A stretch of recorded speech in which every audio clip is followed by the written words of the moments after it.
Straight ahead, bitter battle amid the contentious clash in the GOP Senate primary runoff.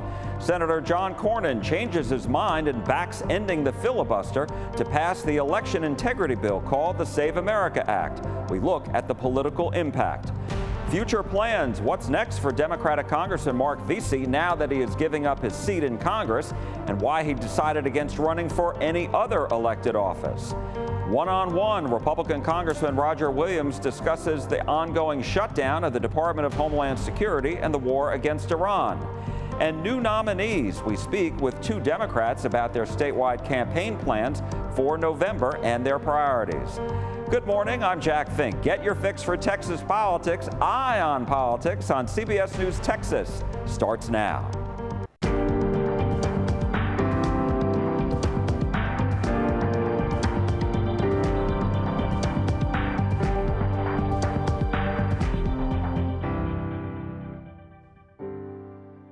Hello and happy Sunday. Hope you're having a great weekend. We begin once again with the Senate GOP runoff battle between Senator John Cornyn and Texas Attorney General Ken Paxton. The election integrity bill called the Save America Act has now become front and center in their clash.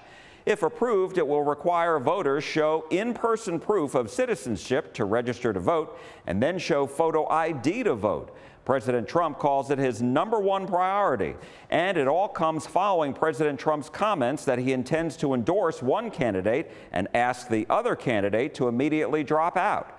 The House passed the SAVE Act and sent it to the Senate, where Majority Leader John Thune has said he will take action on it this week. Last week, Senator Cornyn changed his long-standing view to protect the filibuster, which creates a threshold of 60 votes to pass most legislation to help the Senate pass the SAVE Act. In an op-ed for the New York Post, Cornyn said, quote, "After careful consideration, I support whatever changes to Senate rules that may prove necessary for us to get the Save America Act and Homeland Security funding past the Democrats' obstruction through the Senate and on the president's desk for his signature. I respectfully urge the remaining handful of my Republican colleagues still holding on to the old position that I used to share to reassess the new reality and update their thinking."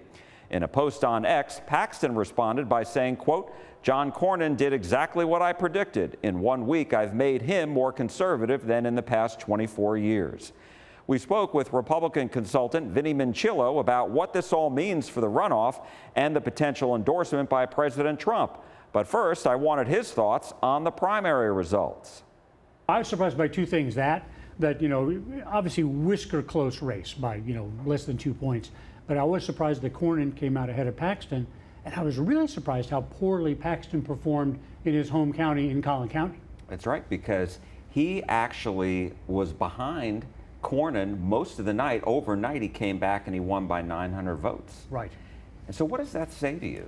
That says to me a couple of things. He's got problems in Collin County, but certainly Collin County knows him best, both the good and the bad. I don't know if you can extrapolate that to the whole state, but to me, that would be a red flag if I was the Paxton campaign.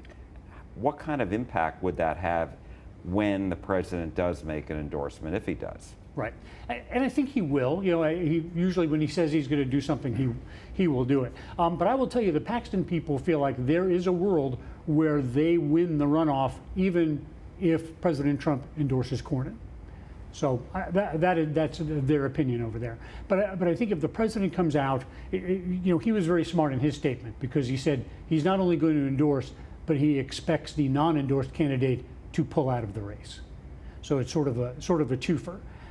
If he endorses John Cornyn, he's got to make the second half of that come true and get Paxton out of the race. I'm not sure that's going to be so easy. Paxton then reset the argument, and making it all about the SAVE Act, which is something that President Trump wholeheartedly supports. Was that a really brilliant move on the Paxton part? Very good move on their part. For the most part, Cornyn and Paxton, if you look at their voting record, despite the ads and everything they say, their voting records would be very, very similar in the Senate. I don't think there's any big things they would be apart on, except for this. I mean, there's a perception that John Cornyn is holding up the SAVE Act. Whether he is or not, we don't know.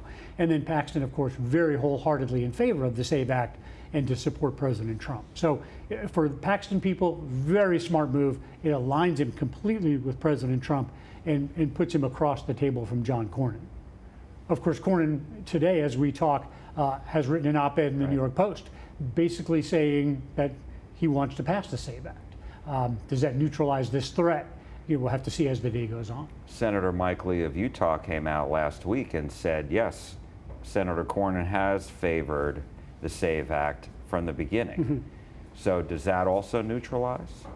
It's really tough because now we're starting to get into processy things, and voters don't like processy things. So it's kind of like for a voter, I think voters want to know, gee, is Cornyn with Trump on this or not with Trump on this? Was he against Trump and now he's with Trump? I think how that is messaged is really what voters are going to look at. Coming up next, Democratic Congressman Mark Vesey opens up for the first time about his decision not to run for re-election or any other elected office and what's next for him. Plus, from the war against Iran to the ongoing shutdown of the U.S. Department of Homeland Security, we go one-on-one with Republican Congressman Roger Williams when Eye on Politics on CBS News Texas returns.